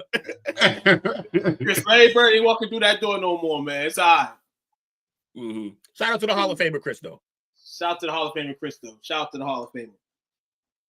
Hawks suck, though. Okay. We're going to take a quick break. Yeah, break. Hurry up. Be right back, y'all. Hose water. Whether you've been playing hard or working hard, when your thirst needs to be quenched, there's hose water. Found at any retailer where sports drinks are sold. Or connected to your faucet in the backyard if you don't want to pay $4 for it. Hose water. Get yours today.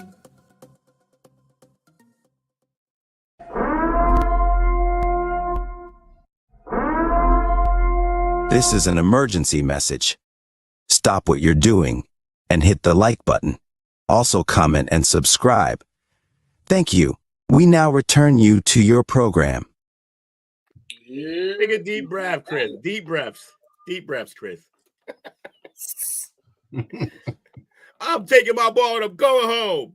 I'm already home. Shit. Hey, Will, I donated a kidney to people and people called me a hero. But when I donated 15 more, those same people called the FBI on me. I gotta run, y'all.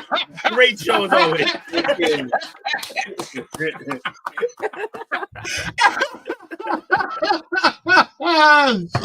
Micah always break the tension. Yeah, he does.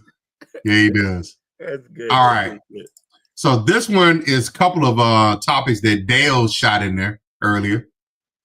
And I think one of these is Tukes as well about the agent that's on life support. Was that you, Tuke, that shared this story with John Elway's agent? Oh, that was them. That was them. Okay. He did it on the house. So I'm assuming he was John Elway's agent.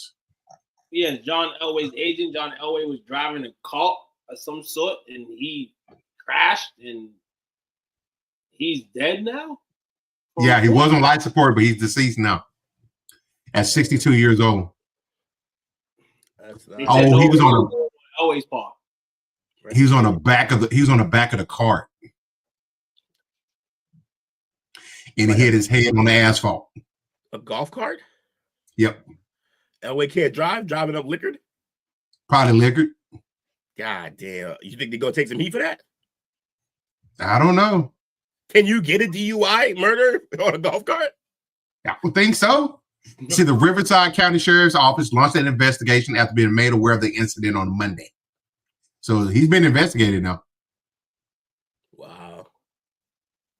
That's crazy as hell. Talk about a weird ending to that story. If Elway goes to jail for manslaughter. So he's 62, Elway's 64. He's been an agent for 30 years. He represented Elway in the 90s. The two became business partners and later started a winery called the Seven Cellars, a nod to Elway's jersey number. Were they partaking in their winery? Were they sampling their own product that day? They were in Cali. Yeah, definitely drinking wine before they hit the golf course. Yeah, rest in peace to bro, man. That's crazy. Rest in peace. Absolutely. Next we got, anybody remember Henry Ruggs? Yes, Henry Ruggs, baby. He has been training in prison to play football again. According to Josh Jacobs, he says he spoke to him multiple times and was willing to give him, and he said if teams are willing to give him opportunity, he's interested. He could be out of prison soon. They said when he's going to be out though. They said it's a 3 to 10 sentence, but they say projectively in 2 years or less he could be out. Yeah, money and good time will get you out of there quicker. He's hold on. He's eligible for parole next August 5th, 2000. And he'll probably, if he's got a model citizen in there, he'll probably get it. He's in that at the time of 5 years. It'll be about 5 years he's been in there, 4.5. And before all of this shit happened, he was pretty much a model citizen, no trouble. In fact, he had the great story. Well, it wasn't a great story, but it was his story about his friend dying and shit that him and his friend played together, and he wanted to like dedicate. He tried to change his number to his man's number, and like that. The whole point of like his run was in dedication to his friend. That's why he wanted to make it to the league and everything. He made a mistake, a very bad mistake. You can't make that. You took somebody's life, but if he serves whatever time he has to serve and gets out, I don't know if a team will be ready to jump up and sign him. That's still a tough go because the backlash is going to be, yes, you can say he did his time, but everyone's going to be like, yeah, but he was completely negligent. He should have did a lot more than what he did. Yeah, that's what I'm reading on these comments now. So the first comment, somebody says, had he stopped to help the situation instead of running, I might feel differently, but currently I would say no. Yeah, and so it's going to be a lot of that going on. Now, with that being said, a good PR team will bury a lot of them ideas, and it's not as easy as you could like before because social media is wild. But maybe he'll get an opportunity, but also there's no chance he's still good. It's not easy. It's not the same training when you're in there. Like he's in there. Look at what's my guy that kept getting in trouble? Josh Gordon. Missed so much time, he lost it. And look, the first time he missed time, he came back and lit everybody on fire. Then it happened again, came back, still kind of lighting guys on fire. Then he missed again. After that, he just was never the same. Yeah. My man can't relapse. Route. Oh, yeah, I can see that. He may go to CFL, UFL route to show you can still play. Yeah, I mean, that would be a good idea to do that and show you can play in big time and kind of rock the market and stuff like that. Definitely. But yeah, man, if you want a job, just go to either Texas team. They'll take you back a good off. Probably right. Yo, you want to talk about easily being the fastest motherfucker to ever be in the CFL? It'll be him. Yep. Listen here, man. Henry Ruggs, that'd be dope. Josh Jacobs saying that multiple teams said they would take him in. Hey, Josh Jacobs, man, that's a solid running back, man, right now. His word right now, if he's in the NFL still in a couple years, still putting on that work, Henry Ruggs will have no problem getting a job somewhere. So bro agrees with too. He thinks that the league made an example of him. Yeah. That's fair. I disagree, but that's fair. It's a good example too. It's a good example because we see in a season where the running back market may go back up. You know what I'm saying? QB market's already up, and we know those QBs are getting paid. Listen here, we can't be paying everybody. We can pay Cam Ward. You know, we pay Jackson. We ain't giving Shedeur all that fucking money right now. But that's the other thing. Who's gonna give him money is about team. It's not about league. League doesn't. No, about team too. But a team's in position. Like first round, you got to give them the max. Second round, right? But that's not coming out of the league's pocket. It's coming out. No, it's absolutely coming out of the team's pocket. But if the interview process is a point where he's not doing the shit he's supposed to do, now teams are like motherfucking shit. You're not going to lose 20, 10, 30. Which means not like a collusion. It means he didn't. No. With this current draft stock demand, you may not never hear on the screen that. Unless they say, hey, they signed him to a little contract deal. You're not going to hear that for a few years because he's on the ground right now. My man is a senior citizen right now, basically. So let me ask y'all this. I think I agree with both of y'all's assessment from the expected skill set that Will talked about. Get off the fence. No, I'm kidding. but it's only with this one caveat. Yeah. And I agree with two as far as I'm making an example of them. I think where they fucked up at, and the reason why it was perceived from the teams as being arrogant, is him and his pops was out there saying what they were going to do, how they were going to do it. What it's like everything was on their terms. And the team was like, nah, we're not doing that. Because, yeah, the Eli did his thing, but they just simply said, I don't want to go to San Diego. That place, right. It was that place. That place. And I don't remember that coming out until the day of the draft or a couple of days up to the draft. Mm-hmm. Yeah. But it wasn't this thing where it was just drawn out. Because obviously podcast wasn't a thing back then. But now you got Pop saying this, Shedeur saying this, and the league sitting back there is like, we can't have that. We either squash that now or we're going to have problems coming after that. Because as we said earlier, Dre Bly's son is coming in.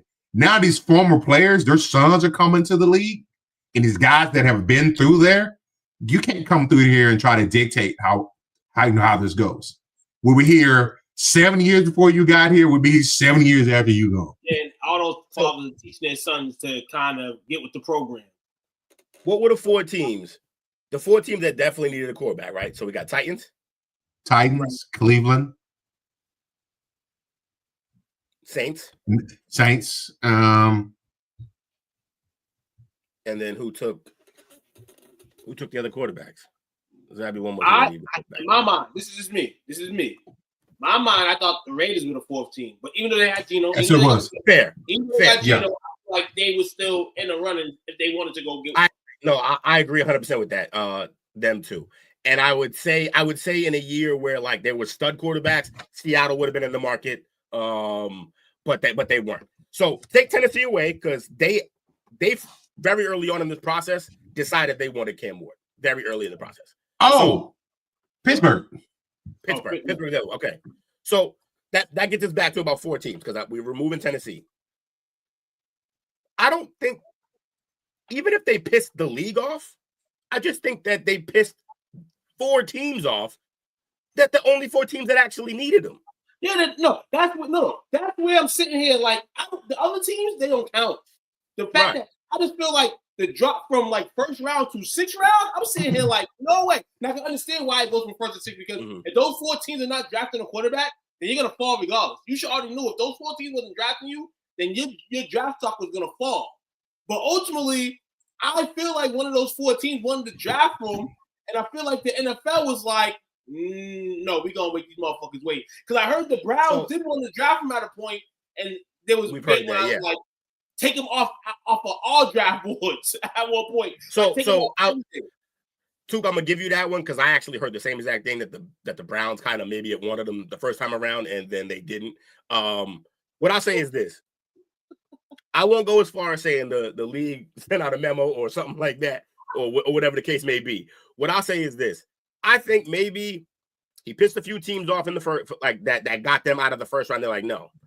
I would say in the second round, they might have still been like, I don't know. The second round I'll say this. The second round is the one I can't account for. Because once you get to the third round, I think teams are just like, oh, nobody's going to pick them. We can wait. No one's getting them. The second round is the one that if you're going to talk about a conspiracy, then maybe, that second round is the question mark. Because I do think he still represented himself enough, despite all the bullshit, that second round wouldn't have been crazy. But once you got to the third round, I think teams were like, oh, no one's picking him. So we don't have to pick him now. Why waste the NFL does fall in line. Yes, they do. I'll give you that. Yes, they do. Sometimes to a fault. and to be fair, part of my reasoning for not going with the conspiracy is that you're not going to get the whole league to conspire together on a move like this. But then I killed my own point because I'm saying it's only about 14 that you had to convince of this. Yep. So with that being said, I'll leave it up as it's possible, but I just think he played himself. I think he played himself. And that's where I'm on the fence. I believe both of y'all statements are factual. Try to play the game. You gonna have to pick a side. Some point. Call Captain documentary, slavism, something. So we got 3 more topics, gentlemen. We just followed this one in there. So this one is Coach Prime. 4 if you count us doing the Sanders thing again. Well, yeah, I know, right? This one is Sanders, but this one is his pops. His house is for sale. Oh, wow. Which one? In Prosper. Where? The one in Prosper. Oh, Texas. You getting out of Texas? No. He has 2 houses. Actually, he has 3, I think. He's got this one. He's got on a lake. Did you guys make that lake? Did they make that lake? It looks like a man-made lake. The second one, I believe. No, I said that's his mom. His mom has a house here in Cedar Hill. Oh wow! But he has another house in Canton, which is going towards East Texas. You know, so this was the one that he had the show in with him and Pilar. Okay. The show they had on I think it was on the OWN network back in the day or something like that. Yeah. So I'm not surprised. So I'm just tripping out. You see the size of this house, but these houses these are some big ass houses. Yeah. But they're tiny compared to this. So I think this one at one point in time, this was all fields. Yeah. But then once they started building up around him, that's when he moved his kids to Cedar Hill, relocated here, and then he built the other house in East Texas. But this one is on the market for $5.5 million. Oh, wow. Oh, come on, Prime. You got a beautiful gym and you putting some fucking portable hoops in that bitch? Get a real hoop in there. You disappointing me. Disappointed. I know your kids play football. I get it. Put some real hoop in there. He's had something coming off the wall, man. or like playing in the ground. Look, hey, and look at this hoop. They've been dunking on this one too much. I know how that look. Yeah, this one right here. Yeah, dunking on that shit. And this one look like it's like 8 feet. Shallow doing 360s and all that. We out here talking shit about this fucking mansion. Now he got to split. Hold on, he got to split that 5.5 mil. He got to split that between his sons, man, because he told them they're gonna be drafted somewhere, and he wasn't drafted. Shallow basically got drafted in the same place Shedeur got drafted. That's pretty nice. Took out here thinking they gonna hustle pops. That's not happening. Prime's like, y'all make your own he is notoriously cheap. Yeah. Although you Mike Irvin said when they would go out to eat, he would constantly sit on his wallet. No. Yeah, he had to save money for all that gold he was wearing. What do you mean? He had chunky ass herringbone. I already spent my whole check. That's it. Yeah, it's all on my neck right now. You can pretty nice house, man. It's beautiful, man. Gorgeous. What's Black the and gold, butler my mother would lose her mind. That whole black and gold, my mother would lose her mind. She just got a Hello Kitty that's white and gold, and she finna paint the white part black because she loved black and gold that much. Crazy. The master bedroom. Look at that. Is that a bathroom? Yep. Yeah. That's a jacuzzi in the shower. Yes, stand-up shower in the jacuzzi. What's being in my neck? Yeah, seriously. This closet bigger than my house. Yeah, mine too. That's a kitchen? Oh, Lord. Hey, Coach, we'd be dead in a month if we lived there. Dead in a month with that kitchen. Yeah, I've been cooking all 30 meals a day. You come, somebody two could come through and just find both of us face down somewhere next to the kitchen. Just trying to. That's a lamb. It's a nice movie theater. Oh, you know how much anime I watch in this movie theater? Turn up. 2-lane bowling alley. I can go with that. I'll fuck two up and some bowling in his bowling alley. But yeah, you interested? You got 5.5 mil? It's yours. Let me check my account right quick. See how things are looking. I gotta move some things around, but maybe. Oh man, I think that is a man-made late. It gotta be. Out the MLB, a fan was hospitalized Wednesday night after falling from the right field stands at PCN Park in Pittsburgh during the Cubs-Pirates game. The adult male was treated immediately and transferred to a nearby hospital.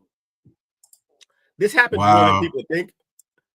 This happens a lot more than people think, but also it should happen way more. Stadiums are notoriously built poorly. Can I tell you, Coach, the entire time that we walked anywhere in Texas Stadium, Longhorn Stadium, I swore like I was terrified because like just from where we were, like the steepness of the steps, and then when you get to the bottom of the steps, the guardrail that's there to keep you from going over is fucking knee high. Like I don't understand this. It ain't stopping much. It's not stopping anything. If one of us got a rolling and just like pinball some people, few of them going over. I promise. It was bad. I ain't gonna lie to you. That Texas Stadium walking up there, I was like, man, if I lose my step, I'm just gonna tumble. You go. I was behind you leaning like, just in case, motherfucker. We ain't going together. I'm gonna have to stop your ass. All right. Falling, trying to climb them steps. Hell yeah. Okay, so per Albert Breer, the 49ers gave George Kittle a 4-year extension. Has 3 teams options for the last 3 years. So the extension ended up being 4-year extension for $76.4 million. He's a lifer there, ultimately, but they're still going to use him the same way they've been using him. But if he's happy to take that money and use him the sunset like that, then hey, he can do that. But ultimately, the 49ers are going to have to deal with that. So the 49ers give him that money to produce on the field, which, like I said, they kind of have been just chilling with him in the last few years. Or is it just a going away gift? And soon enough, we'll see George Kittle win the WWE ring. Oh, that's definitely a top, by the way. Absolutely. What is the impact that this has on Brock Purdy's money? None, because it's 3 separate year options. They can get out of this whenever they want. So I think he's on a guarantee for 25 and 26, I think. Then after that, it starts up. It shouldn't hurt them because even if like they're like, all right, that makes them now our pocketbooks are a little tight. They're still, if they don't have a better guy lined up, they're gonna pay Purdy. You got to. So that's true. And then you can just get out of the Kittle thing. And that's a good segue. From the 49ers, man, Purdy has a good season this year. Go talk to the Saints. He does not rock with Purdy. I think he got that from you, and you only don't rock with Purdy because of all the comparisons. He's a good player, and you're like, Montana who? No, breaks on there. No, I ultimately like, no, I don't got no problem with Purdy at all. I don't got no problem with Purdy. I just feel like I'm trying to get this game down, man. Hot markets, hot targets, guys that are not signed yet. And I just think the 49ers are not going to sign him. I think it's going to be that number one guy somewhere on the market the team trade for because the team wants to go younger at quarterback. I mean, I think that's the MO of the 49ers, but they're going to have to do it at some point or else they're really going to have to be stuck with paying him. But I don't think they're going to pay him. I don't got no problem with Purdy. You know why they're not going to pay him? I think if all these pussy quarterbacks are getting paid, at least for keeping his team still, he deserves to be paid. If you're going to pay people that way, which people are getting paid for? No, we just the Bears are what we thought they were. What we thought they were. The Bears are who we thought they were. Now, if you want to crown them, then crown their ass. But they are who we thought they were. Let them off the hook. And I say that because this is any quarterback, but Purdy looked bad. We didn't have his weapons in there. If you're going to pay him like the franchise quarterback, he got to be able to deliver when he don't have all his toys there. At least be competitive. And there were times he just looked bad. He looked like Mr. Irrelevant at times. It's gonna be like I said, man. They could have went about this, man. But hey, they're gonna continue to keep him. They're falling. Because Dallas has the same problem in a sense. Yep. Where you still feel like you have a roster on paper where you can compete with your players that you have, including Brock Purdy and everybody else healthy on the team. You feel like you have a team to compete. But it just may end up being another down season where injuries happen. You got the bad voodoo. Something's going on here. Because it's been happening with the 49ers, but we give them the flack because they're doing what the Cowboys are not doing. They're winning games, more games than the Cowboys. So now the 49ers are in this dark array, sort of like Dallas. If anybody can relate with you right now, San Fran is Dallas. But Dallas got to get out this. So 49ers, y'all going to replace this? Go for it. Go right for it. Be the miserable team in the NFL. But if you look at it from this perspective, while San Francisco been kicking Dallas's ass the last 5, 6, 7 years, most of it has been because of inadequate coaching. Talent levels been about equal to one another. But the coaching, our coach has been out-coached. Gary got out-coached, and Mike McCarthy got out-coached. So for me, I'm still gonna go out on my limb. I heard rumors last year. I was getting my gut.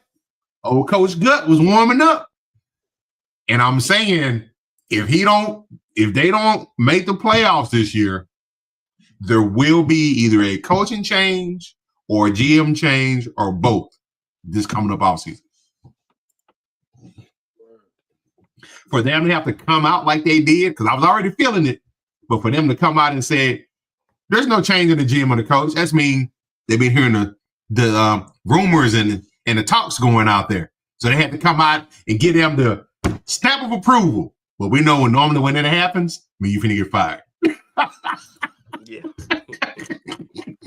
He's here. He's our guy. And he's on next year. Watch. They don't want to make it awkward in the building. Yeah. And the last topic for the night. Get it over with. That's true. Rip out the Band-Aid. Mm-hmm. The last topic for the night. This is Dale shared this, but it's actually a dig back at Dale. The University of Texas reportedly would spend $35 to $40 million on this football team this coming up year. You heard? Dale said that's a forest, not trees. Take the tree here for it. It's forest, not trees. Hey, enjoy it while it lasts. Man. Like some of that shit on fire, Dale. You heard me, Coach? Say again? Enjoy it while it lasts. They're going to crack down on all of that. Oh, absolutely. Absolutely. I'm just hoping my Gators can get in there and get one doing this.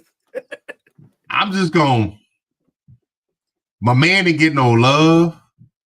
He didn't get really mentioned, but I think he got undersold, and that's one. Colin Simmons. Yeah, I'm looking forward to his evolution. Kid's playing on Sundays for sure. As long as he keep his nose clean, he's playing on Sundays. Because he was getting a microtreatment in that Ohio State game. They was holding him all night. Yo, you want to hear something fun, Coach? What you got, brother? Mom Duke saw a commercial and she texted me, "Who is Arch Manning?" And I got to give her the whole story because it's a beautiful story in general. Because like that's the one, it's the kid of the. Because mind you, Eli and Peyton both say that the best athlete in the family was Cooper, but he got hurt. Yes. Yep. But he got hurt. And so I explained that to her. I'm like, actually, it's Cooper Manning's kid. You know what I mean? And that he was probably the best athlete in the family, but he got hurt. So instead of going pro like his two little brothers and his father, he just raised some kids, and he raised a really great one.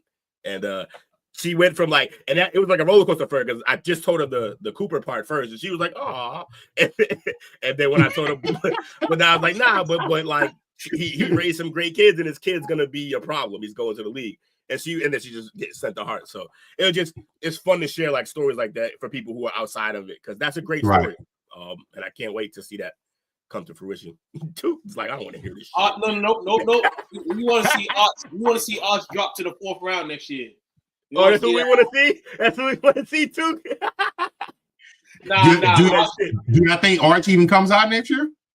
I wouldn't come out. I'll live this. I'll live. After what we just saw, probably not. The more you wait, though, you kind of got to feel like, damn, something will happen. So you might want to get that instantly. You might want to jump out next year. Yeah, because his predecessor probably would have went higher if he came out last year. Right.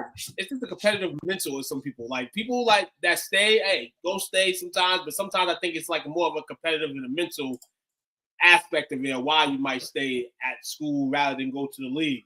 You know, you feel like you might have a comfortability dominating in college ball. You're not ready to go out there and go in the real world, whereas the profession, even though you're making money now, so technically it's the real world. You go into the NBA or NFL and it's like, yeah, you're going to get yelled at more. You're going to have to push more. You're going to have to work harder. So I'm not mad if you stay. But I think Arch, he's going to show a year of domination. And then you're going to say, man, and uncle and both uncles and daddy's going to say, yo, get to the NFL, dog. We need to hear you. Maybe. Because maybe the family says enjoy college as long as you can. Because after this, it's not as much fun. We're gonna pay a lot more serious. We're gonna pay for everything you need, even though we don't need. They already do. He's good. Also, Coach, I know you ain't making posts and then highlight your own post. I saw that. I saw what you did. Oh, you like my shirt? Huh? Yeah, I appreciate it. But hold on. Is this yours? Did you post this? No. Okay. That's up. I think that's up. It's up. Shout out up. You see us? We out here. Gang for the bread. You know what I'm saying? I got a little. I was looking at a mock draft for next year, and the Saints are taking. Yo, you know what, Bobby? I did the same thing. Because you know I got a problem. Apparently, you have one too. Because if you're doing mocks already, that's my time. You're on my time right now. Yeah, and the Saints. I told Coach, I'm like, guess who's taking Arch? He was like, who? I said the Saints. I don't. You know what? I'm gonna go out on a limb and say next year it's a possibility that the coach could need a new quarterback if Richardson doesn't pan out. Perfect situation. The Jags could need a new quarterback. I don't believe in Trevor Lawrence. Not as perfect. Whoa. Yeah. Website launching. Yeah. The Steelers are still going to need a quarterback. You know what? If he's there and they have the pick, there's no way they're not taking Arch over over Jackson Dart, even though they just drafted him. Jackson would have to be lighting it up. To get another Manning in there, they'll just do it. Yeah. Sorry, they'll if Arch Manning is sitting there and they have the pick, they will Josh Rosen his ass so fast. It'll be bad, man. They'll Josh Rosen that dude. I'm telling you. Yeah. I think Jackson gotta light it up. We're gonna know pretty quick. I'm optimistic about my Cowboys season. Next year. That's probably why they're not in a hurry. They're probably just going to franchise pretty. Everybody looking at Archie right now. Everybody trying to set up draft capital, draft picks, players, all that. You might see a bunch of players go for Archie, man. The way this is going. To be honest, I don't think he comes out next year. I think he waits the year after. I think if they win it all, he'll leave. Yeah, that's true. If they win the championship. But if they don't, then yeah, why not go back? He's staying there because Texas ain't winning it all. Yeah, they lost a lot of talent this year. Who got it? BC? BC got it? BC maybe top 25 again this year, like we did last year. We cracked it for like a week and a half. But we pulled it for you. Six wins with BC. We didn't want to be bowl eligible over here. Fair enough. That's a fair request. Fruity Loops Bowl. The Fruity. Who y'all got for shout outs, gents? Shout out to you fellas, man. Way to cook up, man. It was a lot of fun tonight. I had a lot of fun. Shout out to the brand, man. That's what I say, man. Shout out to the brand. Shout out to these amazing shirts. Feel good. I'm going to sleep in my shirt tonight. I want to wake up with my shirt. I might wear it again tomorrow because I don't give a shit. You know what I'm saying? It's the brand, baby. I think the next round of shirts will now that the website's launching, we have the website on the back of them. Hell yeah, man. So y'all can take a picture of my shirt, you know what I'm saying, and get that logo thing so y'all can subscribe. Shout out to Bobby, P. Dollar, Chris, Tim, Mike, Brandon, Wizzo, Anthony, Bernard, and Unc. Appreciate y'all hanging out with us tonight. What we signing off with tonight? Huh? I said, make sure you don't miss nobody. You miss somebody. I know, right? Hear about it. Be feeling some type of way, don't they? He was in the chat like, "What's up?" I didn't get hurt. I didn't get hurt to do it. Yeah, I didn't do it.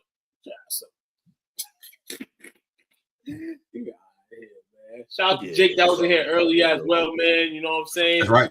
Shout out to Dale that wasn't here, but you know what I'm saying? We see the booster seat, so we know you close. Shout out to everybody, like you said, man. A great week. He got a phone book on that stool. Great week, man. And we can't forget. Oh, man. Hell no! I know he ain't trying to. Oh, this is. Oh, I thought this was Jake showing back up at the end. Crayon Nation, we are here, for you. So choose your crayon wisely, fellas and ladies. Until next time, y'all be cool, man. Don't do nothing I wouldn't do. It's gonna be a long weekend for me, so pray for me. You know what I'm saying? Don't pray for the gorillas. Damn. Pray for me. Pray for my. Pray for the gorillas. Absolutely, man. Pray for Grandpa. Man. Struggling right now. Absolutely, man. Appreciate you. Praise, we here, man. You know what I'm saying? Y'all made me forget about that for 2 hours. I needed that. That's because I just heard that as I got on. Right. First shit. That's what we're here for, man. To console each other, man. Appreciate you. Like I've always said, this is therapeutic. Therapeutic, man. I think El Cesar wins.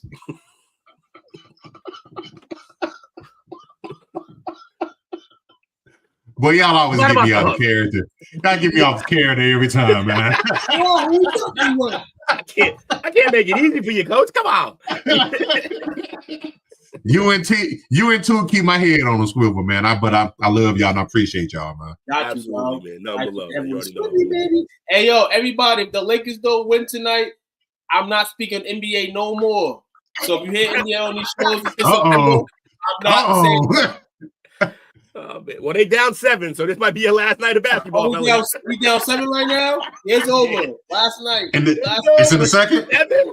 You said it's over at 7. Yeah, it's over at 7. We're too old to be down. Yeah, you're not wrong. The only way this thing works is to be up. They say your head coach stormed out of the press conference today. Yeah, our head coach is finally becoming a head coach. This fucking rookie shit. Everybody knows rookie fucking fares somewhat well in the league. Somewhat, if you got a decent team. And JJ fell victim to being Tom Thibodeau on fucking Sunday. The season's over. Lakers don't win another game. Well, under construction, like I said, from the rip. Under construction, I like it. I like it for my basketball team. Until we can figure to get another scorer or a big man. How do you feel about him storming out? Because that was 50-50. Because half of it makes me – you liked it, right? Because you like seeing that, like, he's fired up, like, as a coach. But then the way you've been acting kind of like fake shit. Because the whole year you've been jumping on your high horse. But then you storm out for something that you did. You played all fucking right. But, yeah, that's the upside. The upside of it is kind of a mistake that he made that they're asking about, and he couldn't handle the question. He got mad and got up out of there. I mean, that's he got mad. But yeah, I like that he's showing something. Well, you better fucking show a win tonight, because not the season's over, and that third seed don't even matter no more. And the Dallas Mavericks win the trade if y'all lose tonight. Fair enough. Because technically, no chance, but Dallas couldn't get nothing jumping. Because, I mean, AD, even though he played a few games, he dominated in those games. And, so. All right. Guys, I'm going crazy in the fucking group. We'll see you in there. You know how it go. I'm about to go drink some liquor, man, get drunk. And the Lakers, I'm going to be asleep all day. I say tonight's sign off to be Pelicans in 6. Gelatin, Melicans, Gelatin, Pelicans, whatever. Pelicans in 6. Pelicans in 6. Pelicans in 6. Let's get it. Y'all have a good one, man. Y'all too, man. Thanks for watching our show. Remember to subscribe for more shows on the network. Smash the like button, share, and comment.